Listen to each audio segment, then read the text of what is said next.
All right, everybody, welcome back to Beans No Ball for the final episode in our usual series, the 25th and final episode. Obviously, we're gonna recap the Super Bowl, get a couple of news out, talk about the NFL honors, the winners there. So let's get right into it and talk about this wonderful Super Bowl we just had.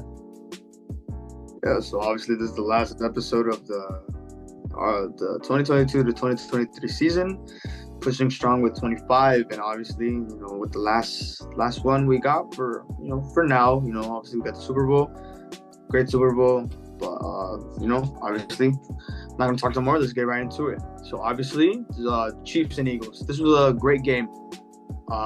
Looking at both sides of the ball, the Chiefs they really came to play here. Both teams did. But when I really specifically mean the Chiefs, I'm really talking about their O-line.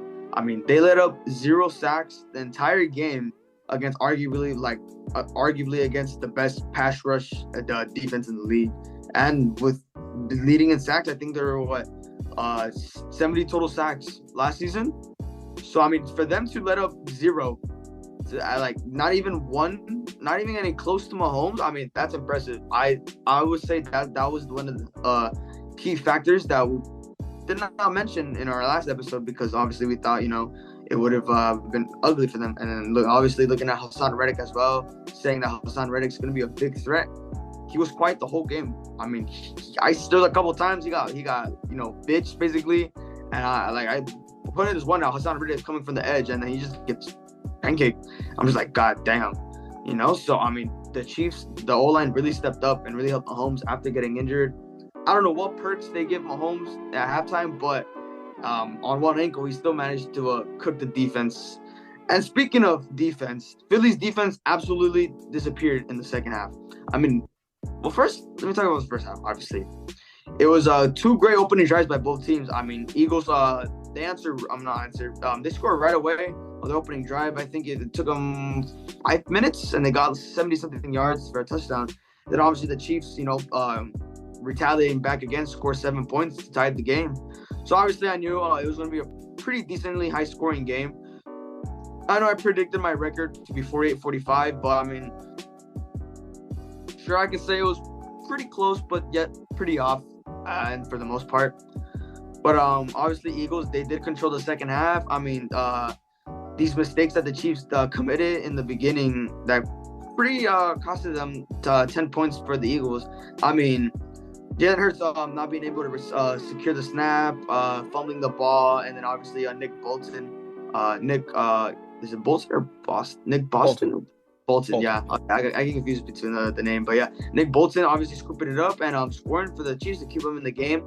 And obviously Harrison Butker, probably probably one of the great kickers in the league in today's age. But what's it called?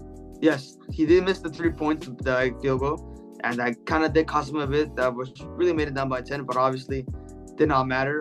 It's halftime. Eagles are up 10, and then and then now looking at the second half, their defense just disappears. I mean, Mahomes working his magic, with Kelsey and his receivers, and then Isaiah Pacheco. Obviously, if they've seen the hype over Pacheco, and I know how last week I said might not have been a fact, might not be a factor in the game, but he was indeed. I mean, 15 carries for 76 yards and a touchdown. In the second half, when they scored their first touchdown in the second half, he was the big key here, and he was getting going. Same with Jet McKinnon. He was getting going too, and then the screens. There's a couple screens here and there that worked really well, great in the rush, and that's pretty much the factor that kept them in. Obviously, Jalen Hurts did all they could. Some miracle plays here and there, but obviously the defense really sold out for Philly in the second half. And now looking at the controversial holding call, as we say, on Russell Douglas on Juju, sure, there's many speculations saying it wasn't a hold, people saying it was a hold, and obviously when we get into the clear view of it, I mean, he clearly was holding onto his jersey, and that kind of obviously set the narrative there.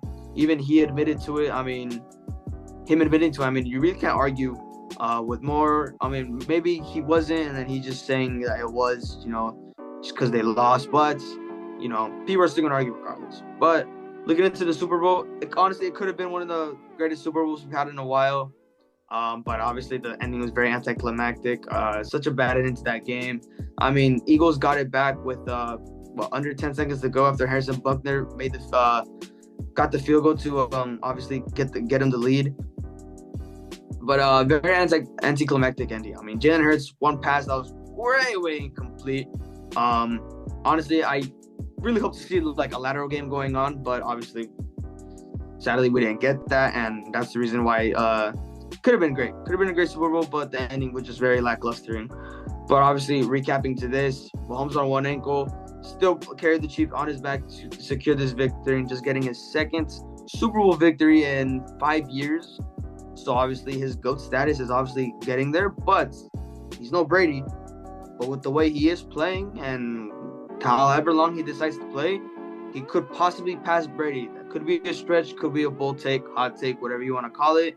People have their reasons, but obviously, he's still young. He's 27, 2 Super Bowl rings, Super Bowl MVP, 2 Super Bowl MVPs as well.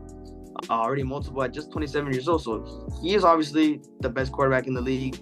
He could work his way up to be the best ever, but it's Tom Brady we're talking about. It's going to be very hard to surpass his 7 rings, but we'll have to wait and see what happens in the next couple of years. And then obviously for the Eagles, it's really saddening, that Eagles team, what Jalen Hurts did, bouncing back with the team finally built around him. Sadly, it just wasn't enough. And obviously, like I said, the defense was really quiet for the most part in the second half. Just disappeared and kind of costed him that game. And then obviously Rasul Douglas and the holding call, whatever you want to call it. Bradbury, excuse me. I'm so sorry. I don't know why I keep saying Rasul Douglas. Not on the team. But yeah, Bradbury. Looking at that, call it whatever you want, doesn't matter. But for the most part, it was a pretty okay Super Bowl. So Chiefs looking to be deadly next year, like how they are every year. And the Eagles, and then obviously just got a lot to work out. The O-line is going to be a little, I wouldn't say too expensive. Well, they will be expensive, but see if we can get some contracts renewed for them to at least keep the the consistency with the team. And now looking at Jalen Hurts' contract, his next contract is expected to be around $45 million a year. So Harry Roseman's got to work his magic once again and keep him for as long as they can, because with the season he had, he's got a couple more before they start losing some key players. Yeah, I mean, obviously, like you said, the Eagles do have a lot of free agents. It's going to be pretty tough to see who they have to let go, who they keep. And we already saw for coaches, they lost both their OC and DC to the last 2 head coach roles, which we will get into in a little bit. But yeah, it's gonna be interesting to see what the Eagles do to follow up this great season. And as for the Chiefs, man, I mean, you just mentioned Mahomes. I mean, that's the story of this game. I mean, even on that bummed ankle, we saw it wasn't really a factor in the AFC Championship, but here, I mean, we see obviously goes down, and regardless, he still, puts the team on his back, gets these crazy runs. I mean, obviously he had the one to, I believe it was like a 15, 20-yard run to set up Pacheco for his touchdown. And then obviously the 26-yard run that, that was the big one, set them up really into field goal range for Butker's game winner. But yeah, I mean, overall, I mean, he played a spectacular game. We hear people saying, in Super Bowl 54 against the Niners, and obviously the loss against the Bucs in 55, he didn't really play his best game. Neither one of us. I mean, sure, against the Niners he did enough to win, but obviously, say what you want about his receivers too in Super Bowl 55. He didn't have his best stuff for those games. This game, we really did see the real Mahomes. I mean, and what a game he had. Right now, obviously now with 2 rings, you talk about his 2 MVPs, even an Offensive Player of the Year, 2 Super Bowl MVPs. It's a hot take I've been seeing around. He does have the argument that, right now, if both him and Rodgers were to retire, he could have the argument to say that Mahomes' legacy is reasonably more stable than Aaron Rodgers. I mean, sure, all Aaron Rodgers has done in 15 years, I mean, he only has 1 ring, and, Mahomes he kind of does look like he's, on that trajectory, and, even right now he's already kind of accomplished more. So I mean, I really don't think it's a stretch to say he already has a stronger resume, and I mean that's just more to see, especially to see how much his career goes on.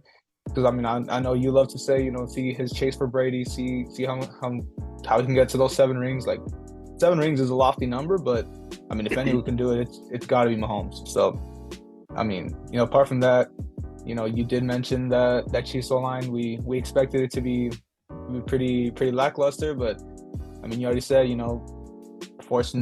allowed no sacks. Apart from that, I mean, I got this in front of me, only 5 QB hits, which I mean, obviously was minimal, obviously without Mahomes getting the ball, and only allowing 1 tackle for loss. So obviously, I mean, which was another big factor as to why Pacheco got to have such a great game. I believe he had 76 yards, and obviously his touchdown right at the end. I'll just say, I called that. I did tell you that I was expecting Pacheco to have a big game, and you expect him to go a little quiet, but I did expect, obviously I've seen this firsthand with how, I keep going back to this, how he cooked the Rams, but you could tell. I mean, after the Chiefs have kind of been looking, lacking at the running back role. You see, they had Damian Williams. Obviously, Clyde Edwards-Helaire hasn't really been the best. Jared McKinnon. Seeing the emergence of Pacheco, it's even scarier now, because now as he develops more and more, now apart from a pretty solid receiving core and obviously the best quarterback in the game, now you couple that with a pretty good running back for the future. So, I mean, obviously this Chiefs team, especially with Andy Reid not going anywhere, as he did confirm he will not retire. So this team's they're gonna stick around for a couple more years. So I mean, obviously Mahomes will have a case to see how much closer he can get to Brady and rings, and obviously can't ignore what the Eagles did. Can't ignore what Jalen Hurts did. First off, I mean, despite sure in a loss, damn near 400 yards total. I mean, a little over 300 passing and his 1 touchdown. But obviously on the ground, 70 yards and 3 touchdowns. Obviously breaking the record for rushing touchdowns in the Super Bowl. And that 2-point conversion at the end. So, I mean, hey, he was clutch. And despite, his defense really, really selling him realistically, I mean, he did all he could. He played a tremendous game. Can't say much about that. This Mahomes-Hurts matchup really lived up to the hype. And, of course, that penalty did really take away from it. I mean, because sure, I mean, it was a hold. You can't say nothing about that. It was definitely a hold. But with the inconsistency that the refs had given throughout this game, not calling the first one against Juju, not calling a couple other even against the Eagles, you kind of would expect them to let this one slide, especially in this situation. Kind of hard to. I mean, it was an uncatchable ball regardless. So, I mean, I would have expected the refs to let it go, but we've seen how the refs have been this year, so not really a surprise. And with this call, I believe that would have been 4th down with something like a minute 40. So Chiefs would have went up 3. Eagles getting the ball back with about a minute 30. So that would have given Jalen, a pretty decent opportunity to lead a game-winning drive. Could have had a nice historic ending. Instead, unfortunately, we did have to see that pretty horrible throw. I mean, not really showing his best arm strength there, but I mean, regardless, this was a great game, pretty clean game. Only 9 penalties total, with 6 for Philly and 3 for KC.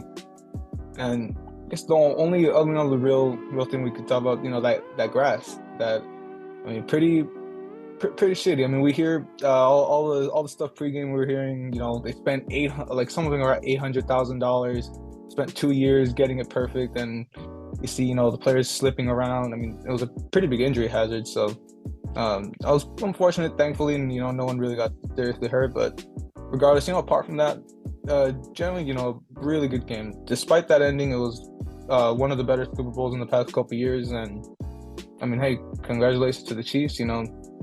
Building a dynasty for sure, and we'll see. Obviously, that culminates a great season, and we'll just see what ends up happening now in this off season. And of course, that is our final recap of Game 4 this season. Now we will move on to talk about the NFL honors. Obviously, we did give our little predictions the day before, so let's recap who won every award. I guess I'll let you get it going since I've been talking for a good minute. Yeah. Yep. Thank you. But yeah, let's get right into it for the awards. And obviously, they're starting off with MVP. And what do you know? With not a shocker, obviously, Patrick Mahomes won the MVP. And obviously, I called it once again about Patrick Mahomes that he's gonna break the curse. I mean, I would say a couple curses were broken. I mean, the regular season MVP not winning the Super Bowl, and obviously he did that. Thus, also winning Super Bowl MVP. And also with the Chiefs winning the coin toss, they did win.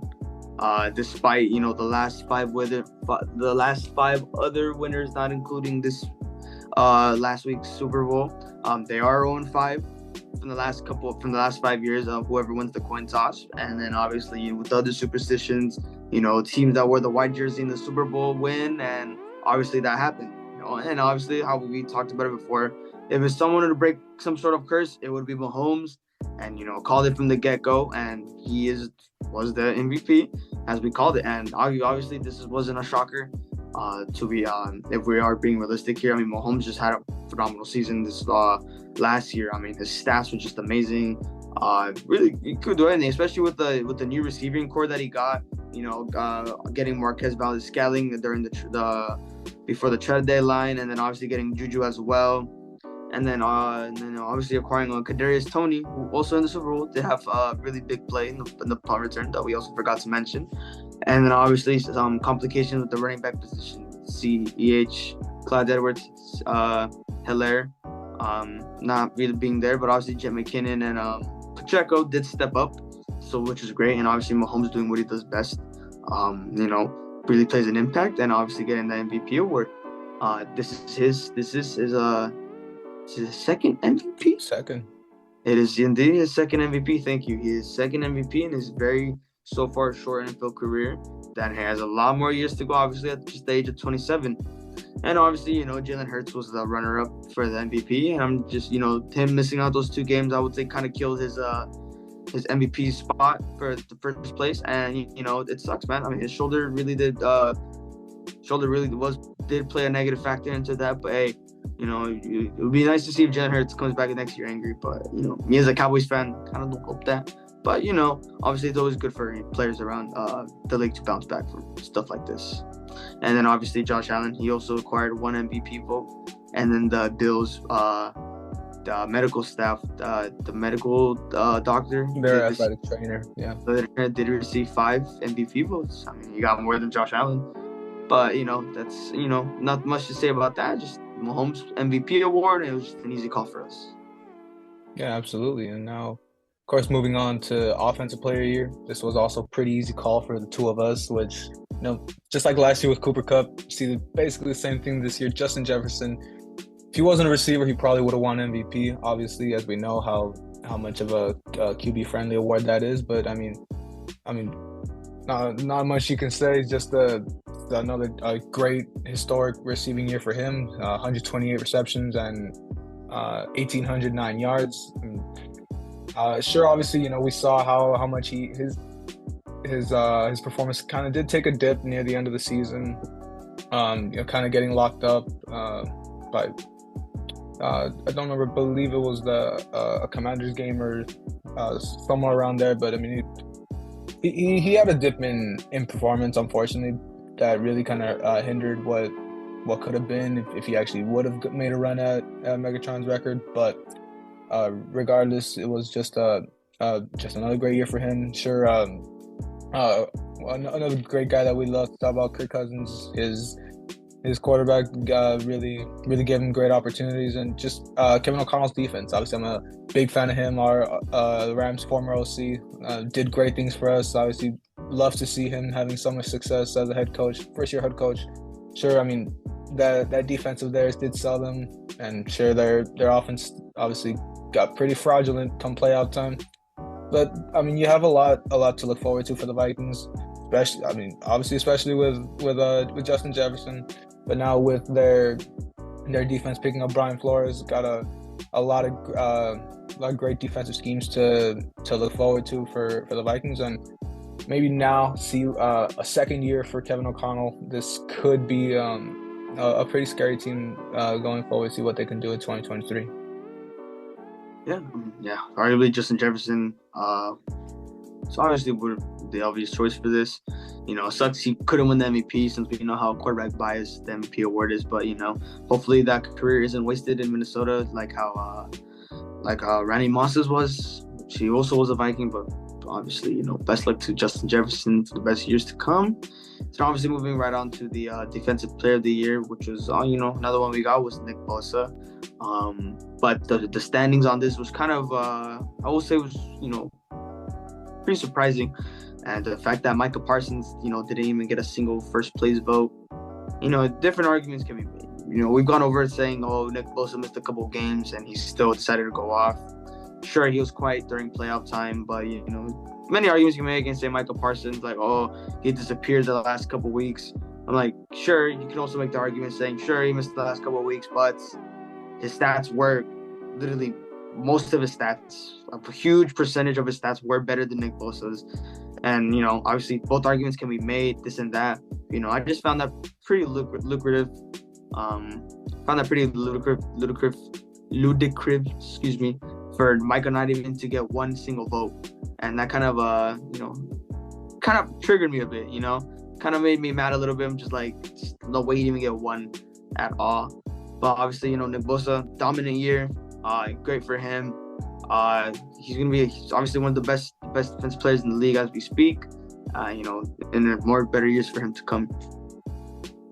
Yeah, I mean, it was obviously pretty expected to see Nick Bosa to get this award. I mean, like you said, missing so much time and still outnumbering most defensive stats. I mean, you really expected that, but yeah, it was pretty surprising. I mean, me obviously as not too crazy, but sure, a little Cowboy hater myself. I mean, Michael Parsons deserved that second place spot easily, and to see he didn't really get any votes at all, I mean, it is pretty crazy because, I mean, you gotta respect the man's game. He was, to me, the second best defensive player in all of football, and he really should have gotten that recognition. Now, of course, onto the rookie awards, our offensive rookie of the year. This one was a little more, I wouldn't say controversial, but I guess up for debate here. I mean, I would have went with Kenneth Walker. You, of course, wanted your little wild card pick of Chris Olave, which, if we're talking outside of the finalists, I probably would have went with the same just as you. But Garrett Wilson of the Jets took it. I mean, he had a pretty good year. I mean, obviously it was a big part of the resurgence with the Jets. I mean, even with really poor quarterback play, he's still, I mean, having over 1,100 yards on 83 receptions. Only 4 touchdowns, so I guess that's another thing you can probably make your own little make your own debate up to what how deserving he was of this award. But I mean, the voters spoke. That's what they thought. But I mean, realistically, I really don't think he should deserve this. I'm with you. I think Olave was. I mean, at least for receivers, I would have went with Olave, but I mean, yeah, we'll just see whose career pounds out the best here. Yeah, it should have been Olave.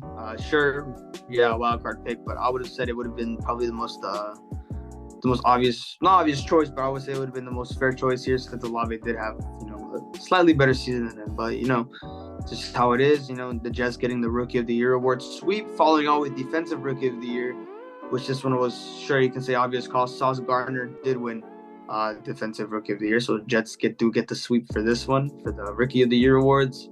Sure, we said, you can make the argument that Tariq Woolen should have got it. But, looking at it this way, I mean, yeah, sure, you can say Tariq Woolen had a fairly better season than Sauce Gardner. Sure, Sauce Gardner already getting nicknames like P.I. Merchant, Crybaby already, and it's barely in his rookie year, but you still can't deny the fact that he had a very good season with the Jets, and he was very well to begin with. But obviously with the loss of Breece Hall, who obviously could have been up there for one of the finalists for Offensive Rookie of the Year. That kind of went downhill after them being 7-5. They went downhill, but after that, and obviously with their quarterback situations with Zach Wilson and Mike White, so that kind of did take a toll. But I mean, Sauce Gardner, this was deserved, and just see it plays out. The battle of the two players, Tariq Woolen and Sauce Gardner, to see what the future holds for the both of them. Yeah, I mean, of course, say what you will about Tariq Woolen. He had a great year. I believe it was like 6 interceptions on that. I believe he led the league. But I mean, Sauce Gardner. I mean, I said this myself too. I mean, just his coverage is to me the best in the league. And that's with me always writing Jalen, of course. But yeah, I mean, easily well deserved for Sauce. I mean, can't say much about it. He was like what I say about just everything about the Jets turnaround. He was pretty instrumental for their defensive turnaround, and easily well deserved for him. Now, of course, comeback player of the year. This was pretty easily a consensus for everyone around the league. Easily going to Geno Smith. Of course, great years for Saquon and McCaffrey, but no story like Geno's. Obviously, his pretty unfortunate ride through the NFL throughout his whole career. Times with the Jets, Giants, Chargers, finally landing on his feet after the Russ trade and leading the Seahawks to the playoffs after the year they were expected to be the only team out of the NFC West to not really be contenders. And I mean, say what you want about the way they ended up making the playoff. I'm for sure over it with how that game ended against my Rams, but I mean, hey, even as a Seahawk hater, it is a great story to see Geno succeed like this, and just see what more to come. See what the Seahawks do with their quarterback situation. Excuse me. Yeah, I mean, like you said, he was obviously the obvious pick. I mean, for what, like 10 years or so, he never really succeeded as a starting quarterback with the Jets, and obviously dealing with the most of his career as a backup QB, rooting from a couple teams, like you said, the Chargers and the Giants. Then obviously with the trade that you also mentioned right now, nobody after the Seahawks announced that Geno Smith will be the starter. He did win over Drew Lock. I mean, really about the competition for those two quarterbacks, everyone thought it would have been a lose-lose regardless of the Seahawks, and they wouldn't, even be close to making playoffs. Then obviously Geno Smith starting the spot, what was already getting doubted. And obviously his signature saying they roll me off, but I ain't right back. That's honestly going to stick with him probably for another good couple years now. I wouldn't be surprised if the Seahawks stick with Geno Smith. I mean, hopefully it isn't just a one-season wonder for Geno Smith, because Geno Smith after this season, I'm pretty sure everyone is in agreement with me here that they do want to see Geno Smith succeed more as a starting quarterback. And he obviously did that with the Seahawks. And obviously with having a pretty strong backfield with Kenneth Walker there, put less pressure off him. I think he'll do well just in Seattle, hopefully have another great year, maybe even a better year. Who knows? But obviously it was the obvious pick. And obviously more arguments can be made about Saquon and McCaffrey, like, oh, blah, blah, blah. They were injured and had such a great season. But nothing's going to compare to Geno Smith, 10 years of absolute failure, and him coming back this season. Now, obviously, before wrapping this up just a couple bit, we still got 2 more, and obviously that is the Coach of the Year, which is another obvious call. Brian Daboll did win Coach of the Year from the New York Giants. Now, obviously, looking at the Giants, have been, sure, you can say cursed after the infamous bowl picture in 2017 and had that huge playoff drought for 6 years. And obviously, Brian Daboll, stepping in with this, sure, you can say rebuilding Giants team that they've been rebuilding for the past 6 years now. And obviously, they started off 6-1, 6-2, and then, really went downhill after that, which was pretty surprising. They were second in the East for a couple of weeks after my Cowboys did stumble with another loss. But obviously, good that we took over that, but that don't matter at this point. But yeah, I mean, looking at Brian Daboll with Daniel Jones and his contract year, as you can say, after them not picking up his 5th year. A couple of rumors here and there saying that Daniel Jones would be worth around $35 million. I mean, sure, yeah, with what he did, had a very underrated season here. His stats were kind of mediocre, but letting him to the playoffs, Brian Daboll obviously being there, helping him lead him to victory for the most part, at least. Then obviously having another healthy Saquon here, they go quiet a couple games, but Saquon did play a huge part in the Giants' success, and obviously with their receiving core, we know how useless Kenny Golladay is, barely getting a touchdown after a year with the Giants. It's really, really concerning. And then obviously with the Giants defense, a little inconsistent here, not so consistent there, but they got some young players. It's a pretty young team, got some good players on the team, and obviously like a pretty good defensive player, Kayvon Thibodeau. He could be great. He will be great. He just runs his mouth way too much when he doesn't need to. But obviously now looking at with the Giants, they should be in good hands for the next couple years or so with Brian Daboll there. So very great for Brian Daboll for winning Coach of the Year after just one season. Yeah, I mean, obviously we were in agreement that this should be the pick, and thankfully it was. And yeah, it's like you say, the Giants were in a pretty rough spot for all this time, and for Daboll not only to turn around the culture, turn everything around in the season, to even get a playoff win. I mean, sure, it was so much one about the fraudulent Vikings. We've been over that endlessly on this channel, but I mean, yeah, I mean, just it's a start of something great, realistically, for this Giants team, and just after seeing how poor the NFC East has been for years, they are now the powerhouse division. So it's gonna be great to see who always ends up coming out of that division, at least for the top three with the Eagles, Cowboys, and Giants. See if the Commanders can finally sink their way into that conversation. But I mean, just can't say enough about what Daboll's done to that organization, and he's going to be a really big factor to see what success they can get into in the years to come. Now, of course, our final award, Walter Payton Man of the Year. This one is a little special for you, Christian, of course, and I'll keep it light to let you talk about obviously your favorite player for the past couple of years. Dak Prescott has won Walter Payton Man of the Year, and obviously can't say enough about him. I mean, everything, all the hate he gets aside. I mean, especially during the Super Bowl, getting presented with the award, getting booed by Philly fans. Can't expect nothing less. But I mean, hey, just a great humanitarian nonetheless. I mean, nice to see Andrew Whitworth, of course, last year's winner, one of my favorite O-linemen, of course, get to hand off the award to Dak, and it was, I mean, well deserved. No doubt, he is one of just a great guy for his community, and just nice to see him get his recognition. Yeah, I mean, obviously this was another one. Really did enjoy. Not even arguably, probably the most hated player in the NFL without even probable cause. Sure. Him winning this award, everyone still managed to shit on him for it. I think it's just, the typical, one brain cell Cowboys haters who are just, run their, just talk out of their ass when it comes to talking about them more than their own team. It's pretty sad, but hey, that's just the standards when it comes with the Cowboys and the NFL. But obviously, Dak Prescott winning this award, it did put a smile on my face.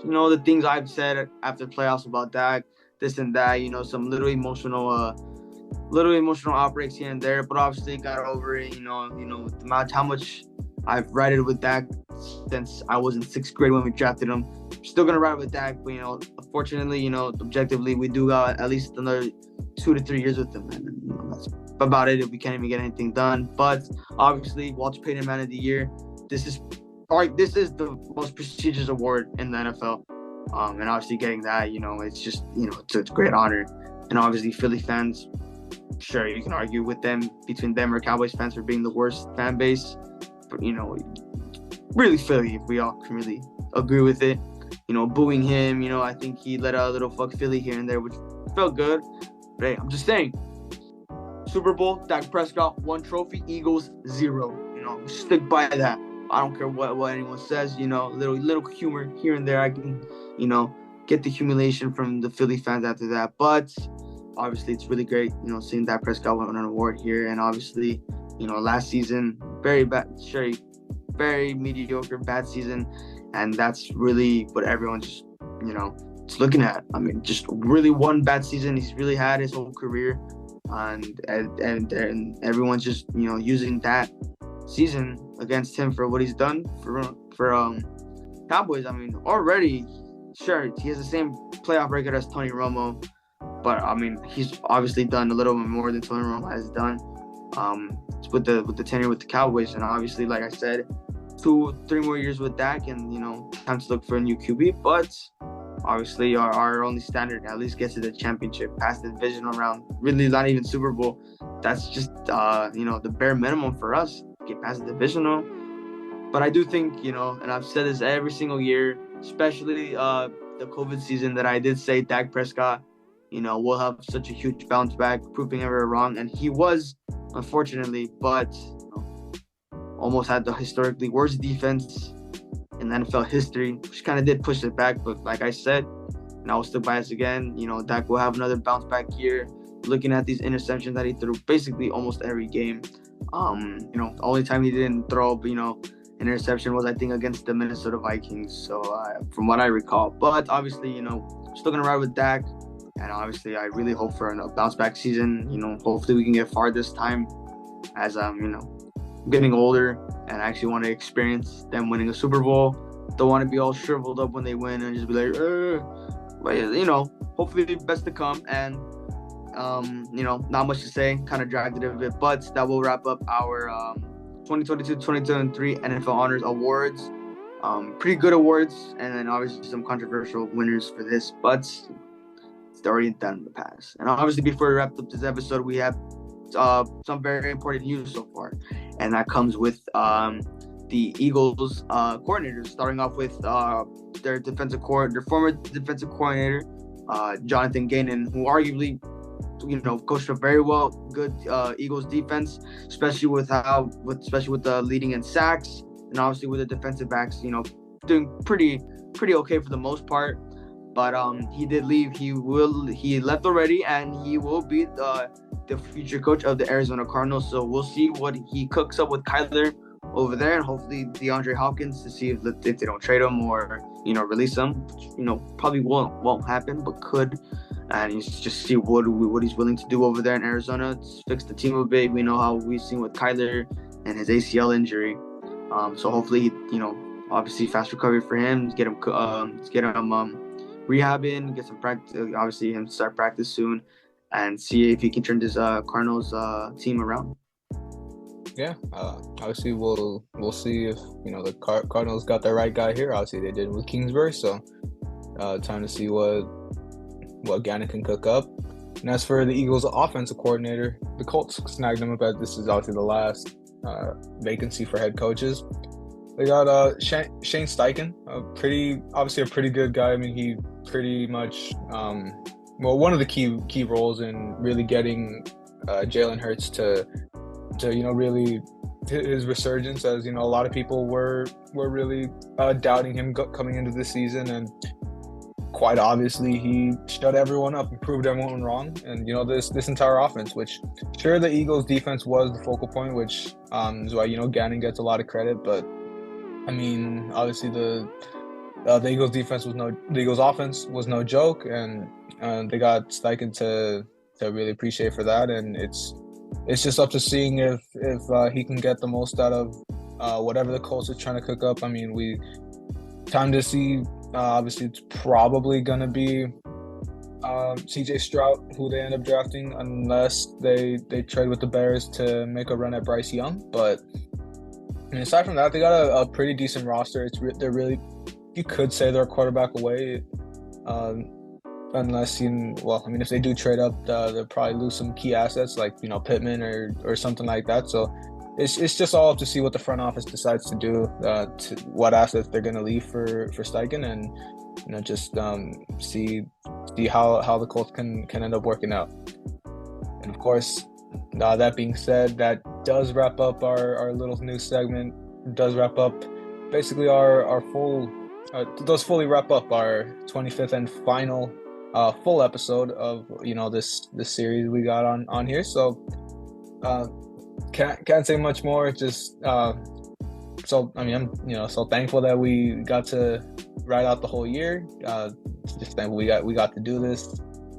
Anyone watched throughout the season, anyone that joined us in the middle of the season, just lots of appreciation that just joining us along for this ride, starting out a nice little journey with this YouTube channel, podcast, wherever we run with this. But yeah, just we'll see. Obviously, get a lot of off-season content. See with mock drafts, talk about maybe player careers, little season recaps, stuff like that. But yeah, I guess Christian, anything for you to send us off in this last episode? Not that much. Just would like to thank, obviously, like you said, would like to thank everyone that's stuck with us this entire season. We would honestly love to keep enjoying this. Hopefully, a little bit more traction. In the couple months to come. But still, we all start from somewhere. And obviously, just thank you guys all. Really appreciate it, and hopefully see you guys for some off-season episodes.